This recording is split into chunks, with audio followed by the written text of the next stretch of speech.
Hey guys, Tilly here with SOS. It's estimated that older adults, they lose billions of dollars to scammers each year. Good news is, at least they report it.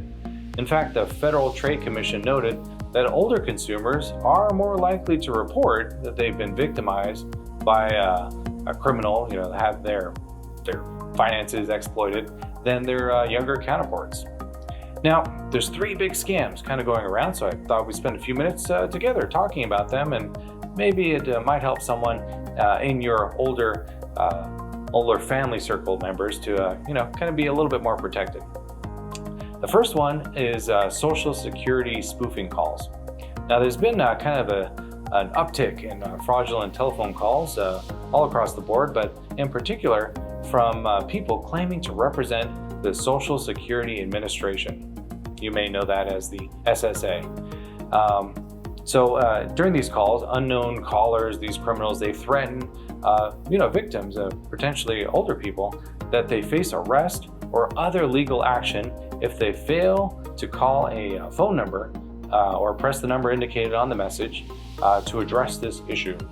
And the scammers, sometimes, they'll switch tactics. They'll say that they want to help an individual activate a suspended Social Security number, and they can even spoof or pretend to call from another phone number the actual Social Security number hotline, and so they can appear on the recipient's phone as actually coming from a legitimate source.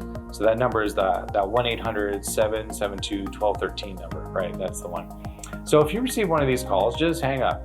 You should know, or at least make sure to tell Tutu, that the Social Security, they rarely contact people by phone unless there's an ongoing business issue that's going on with them.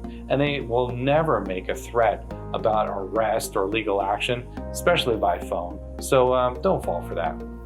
Now, if you do get one of these suspicious calls, of course, if you're an older person, you want to report it. So call the Social Security Administration office of the Inspector General, or by calling 800-269-0271, or submitting a report on the OIG website. That's the first scam on our list. Second one is to watch out for a new twist on the old grandparent scam. Now, the grandparent scam, it's been around for several years. Now, here's how it works. A person, they call an older adult pretending to be a grandchild who's been involved in an accident or in legal trouble, and they need money right away. That's your first tip right there. Need money right away, right? Act right away. Act now. That's a big problem, right? Recently, the Federal Trade Commission found that instead of using wire transfer or gift cards, an increasing number of older people are mailing cash to these fraudsters. Now, the median, which means the most frequent individual loss of this type of scam, is about $9,000. Not small change, and according to these reports, the scammers often ask seniors to divide the bills into envelopes and place them between the pages of a magazine, then send them the money using various carriers, so they'll split them up like UPS, FedEx, and the Postal Service. So the FTC warns that if you or a loved one receives one of these calls, don't act, especially because they're asking you to act right away. Call that grandchild back, on an actual real phone number that you have, and verify their whereabouts. And if you've mailed cash, report it right away to the Postal Service or shipping company you used. Some people have been able to stop delivery by acting quickly and giving a tracking number. Be sure to also, of course, file a complaint to the FTC at ftc.gov/complaint. Now, third scam we're going to talk about here that's targeting the elderly population, we're going to talk about natural disaster scams. So wildfires, earthquakes, tornadoes, hurricanes, these unpredictable forces of nature can be devastating to those living in affected areas. We, of course, live on an island, so we're constantly alerted to every sort of tropical storm, tsunami, or any sort of sea change that occurs around us. We're pretty vigilant out here. We watch the news, but some people take advantage of that.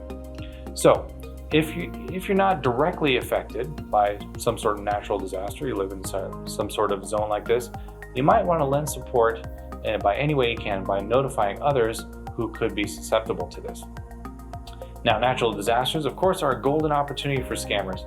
They target both those who've been directly affected and those who want to offer support for the cause. Natural disaster scams typically start with an unsolicited contact, either by telephone, social media, email, or sometimes even in person. Scammers may say something like, they'll impersonate a charity to get money or private information from well-meaning people such as you and me.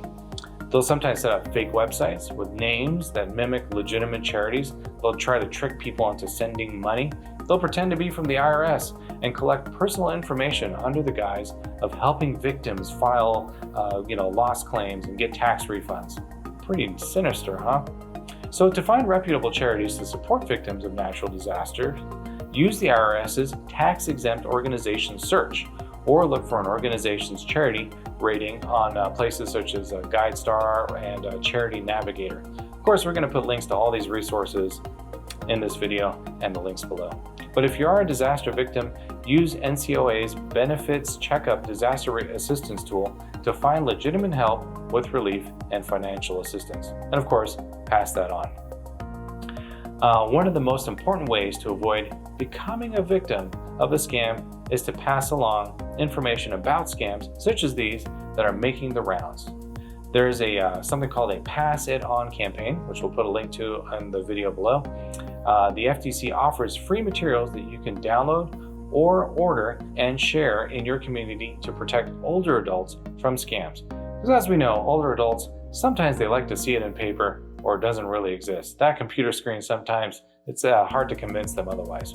So hopefully these resources have helped you become a little bit more educated, and perhaps you can help someone in your, who's a little bit up there in age, who maybe could be a victim of one of these targeted scams. Because of course, we want to take care of our population and the people who helped raise us throughout the years. I'm Attila with SOS. Have any questions or problems, or you want to talk more about scams, you know how to reach us. Aloha.